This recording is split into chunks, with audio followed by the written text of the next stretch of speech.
بسم اللہ الرحمن الرحیم۔ السلام علیکم۔ رسول اللہ صلی اللہ علیہ وسلم نے ابو رافع یہودی کے قتل کے لیے چند انصاری صحابہ کو بھیجا اور عبداللہ بن عتیق رضی اللہ عنہ کو ان کا امیر بنایا۔ یہ ابو رافع نبی کریم صلی اللہ علیہ وسلم کو ایذا دیا کرتا تھا اور آپ کے دشمنوں کی مدد کیا کرتا تھا۔ حجاز میں اس کا ایک قلعہ تھا اور وہ وہیں رہا کرتا تھا۔ جب اس کے قلعے کے قریب یہ پہنچے تو سورج غروب ہو چکا تھا اور لوگ اپنے مویشی لے کر اپنے گھروں کو واپس جا چکے تھے۔ عبداللہ بن عتیق رضی اللہ عنہ نے اپنے ساتھیوں سے کہا کہ تم لوگ یہیں ٹھہرے رہو، میں اس قلعے میں پر جا رہا ہوں اور دربان پر کوئی تدبیر کروں گا تاکہ میں اندر جانے میں کامیاب ہو جاؤں۔ چنانچہ وہ قلعے کے پاس آئے اور دروازے کے قریب پہنچ کر انہوں نے خود کو اپنے کپڑوں میں اس طرح چھپا لیا جیسے کوئی قضائے حاجت کر رہا ہو۔ قلعے کے تمام آدمی اندر داخل ہو چکے تھے۔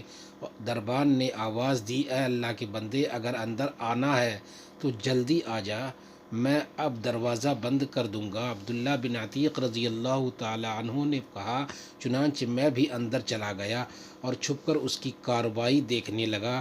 جب سب لوگ اندر آ گئے تو اس نے دروازہ بند کیا اور کنجیوں کا گچھا ایک کھوٹی پر لٹکا دیا۔ انہوں نے بیان کیا کہ اب میں کنجیوں کی طرف بڑھا اور میں نے انہیں لے لیا۔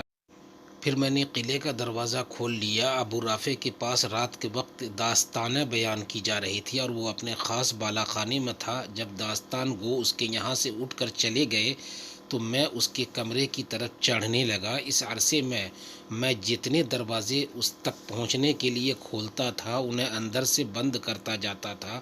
میرا مطلب یہ تھا کہ اگر قلعے والوں کو میرے متعلق علم بھی ہو جائے تو اس وقت تک یہ لوگ میرے پاس نہ پہنچ سکیں گے جب تک میں اسے قتل نہ کر لوں۔ آخر میں اس کے قریب پہنچ گیا۔ اس وقت وہ ایک تاریک کمرے میں اپنے بال بچوں کے ساتھ سو رہا تھا۔ مجھے کچھ اندازہ نہیں ہو سکا کہ وہ کہاں ہے، اس لیے میں نے آواز دی، یا ابو رافع؟ وہ بولا، کون ہے؟ اب میں نے آواز کی طرف بڑھ کر تلوار کی ایک ضرب لگائی۔ اس وقت میرا دل دھک دھک کر رہا تھا کہ یہی وجہ ہوئی کہ میں اس کا کام تمام نہ کر سکا۔ وہ چیختا تو میں کمرے سے باہر نکل آیا اور تھوڑی دیر تک باہر ہی ٹھہرا رہا۔ پھر دوبارہ اندر گیا اور میں نے آواز بدل کر پوچھا، ابو رافع یہ آواز کیسی تھی؟ وہ بولا، تیری ماں غارت ہو، ابھی مجھ پر کسی نے تلوار سے حملہ کیا۔ انہوں نے بیان کیا۔ پھر آواز کی طرف بڑھ کر میں نے تلوار کی ایک اور ضرب لگائی اور انہوں نے بیان کیا کہ اگرچہ میں اسے زخمی تو بہت کر چکا تھا لیکن وہ ابھی مرا نہیں تھا، اس لیے میں نے تلوار کی نوک اس کی پیٹھ پر رکھ کر دبائی جو اس کے پیٹھ تک پہنچ گئی۔ مجھے اب یقین ہو گیا کہ اب میں اسے قتل کر چکا ہوں۔ چنانچہ میں نے دروازہ ایک ایک کر کے کھولنے شروع کیے۔ آخر میں ایک زینے پر پہنچا۔ میں یہ سمجھا کہ زمین تک میں پہنچ چکا ہوں لیکن ابھی میں پہنچا نہ تھا، اس لیے میں نے اس پر پاؤں رکھ دیا اور نیچے گر پڑا۔ چاندنی رات تھی، اس طرح گر پڑنے سے میری پنڈلی ٹوٹ گئی۔ میں نے اسے اپنے عمامہ سے باندھ لیا اور آ کر دروازے پر بیٹھ گیا۔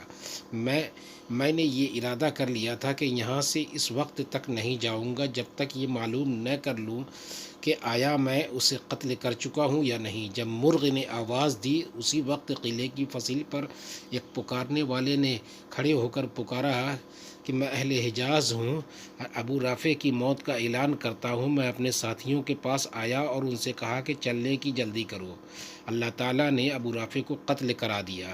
چنانچہ میں نبی کریم صلی اللہ علیہ وسلم کی خدمت میں حاضر ہوا اور آپ کو اس کی اطلاع دی۔ نبی کریم صلی اللہ علیہ وسلم نے فرمایا، اپنا پاؤں پھیلاؤ۔ میں نے پاؤں پھیلایا تو آپ نے اس پر اپنا دست مبارک پھیرا اور پاؤں اتنا اچھا ہو گیا